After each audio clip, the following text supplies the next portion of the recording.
let's explore Gomer Pyle and 8 other spiritual poems. This is Lama Jigme Gyatso. Welcome to Meditate Like a Jedi. Today's first poem, Gomer Pyle. I am not going to say I was a clueless child, but when it came time to try out for choir, I did so after the style of Gomer Pyle's baritone.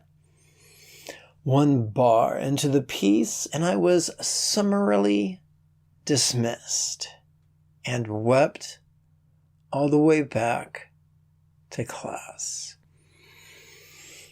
Today's second poem, Bed. In dark of night, I adjust my heavy blanket, made of velour, like Captain Kirk's tunic. I hear the crackle of static electricity, and in the dark, see short-lived sparks, a tiny electrical storm upon my bed.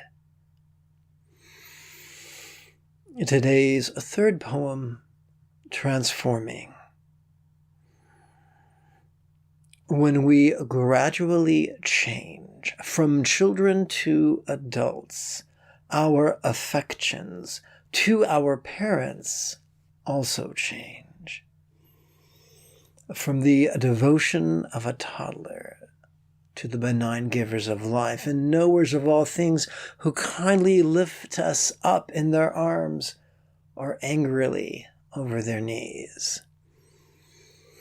Yes, as we transition into adulthood and our height rivals theirs and our strength rivals theirs and our wisdom, it would seem, rivals theirs, then our devotion of inferior to superior transforms into love of equal to equal.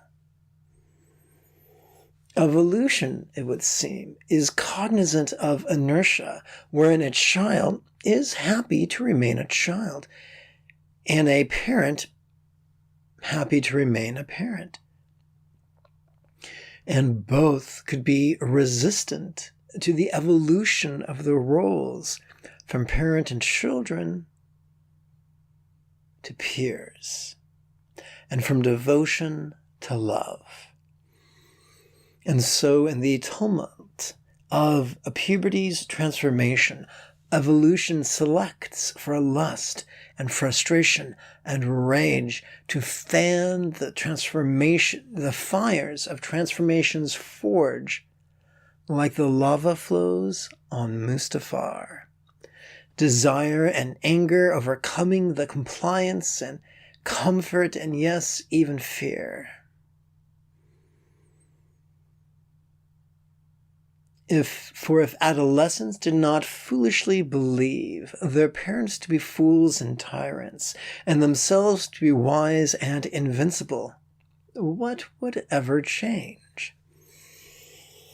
And upon setting out upon their own, and having been slapped about the head and shoulders by the cruelties and vicissitudes of outrageous fortune, anger and hubris are tempered, and in the heart of a young adult, when they gaze over the shoulders back upon their parents, a seemingly effortless ability to make it in the world, awe and respect could creep back into their hearts, transforming them from angry adolescent refugees of childhood to respectful friends of their parents.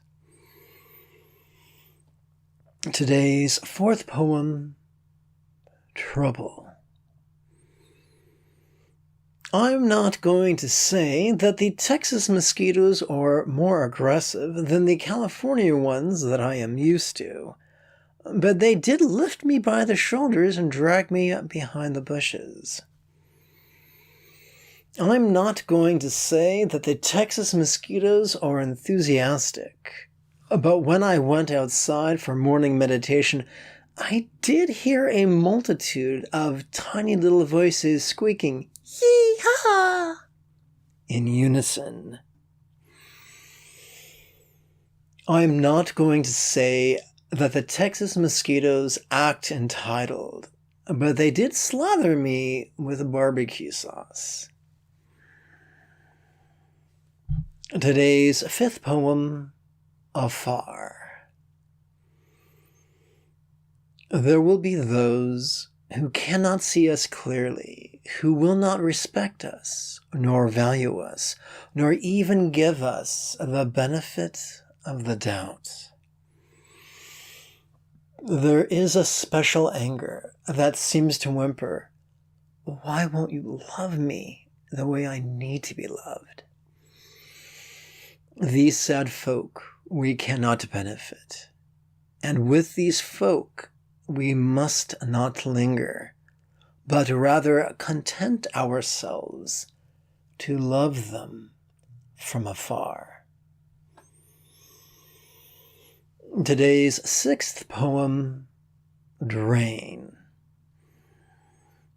Every man has known the experience of awaking full of energy to start the day's projects, and turning to his partner to see her lift her head, eyes still closed, and hiss in demand of greater sleep. For men in partnership live longer than bachelors do, and single women live longer than married ones. Men, our very presence seems to be draining the women we love.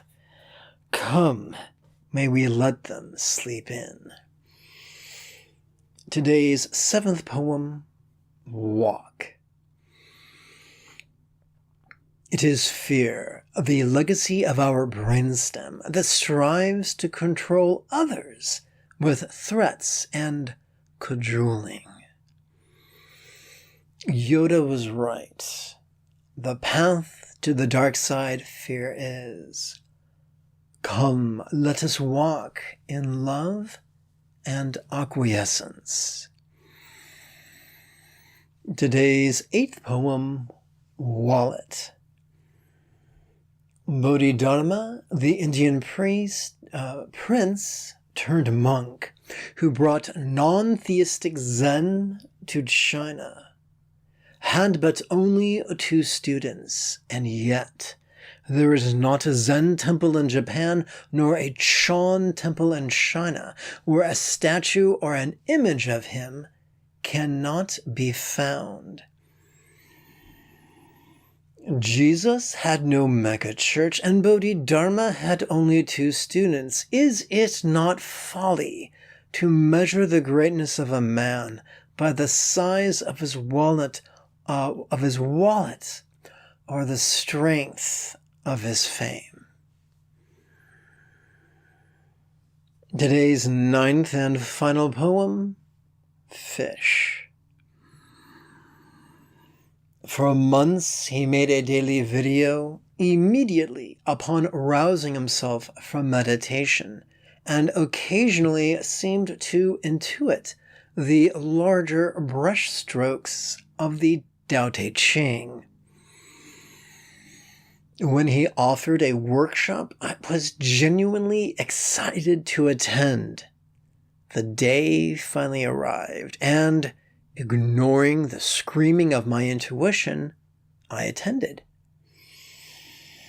He was late to his own workshop, and when he finally arrived, he spouted new thought falderall, without a trace of the Tao. Like Yoda on Dagobah, I played the vulnerable fool, and he missed no opportunity to choose yang over yin and contrivance over simplicity. I felt betrayed, for that which was promised was not what he delivered.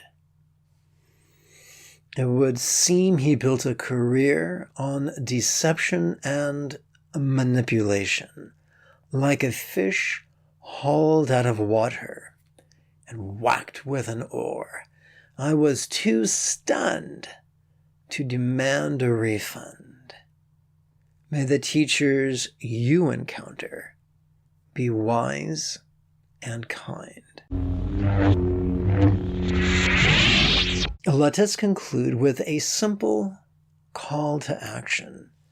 This podcast will never have any advertisements, so support us monthly on PayPal and like us on your podcast service to help others find us, just as you found us as well.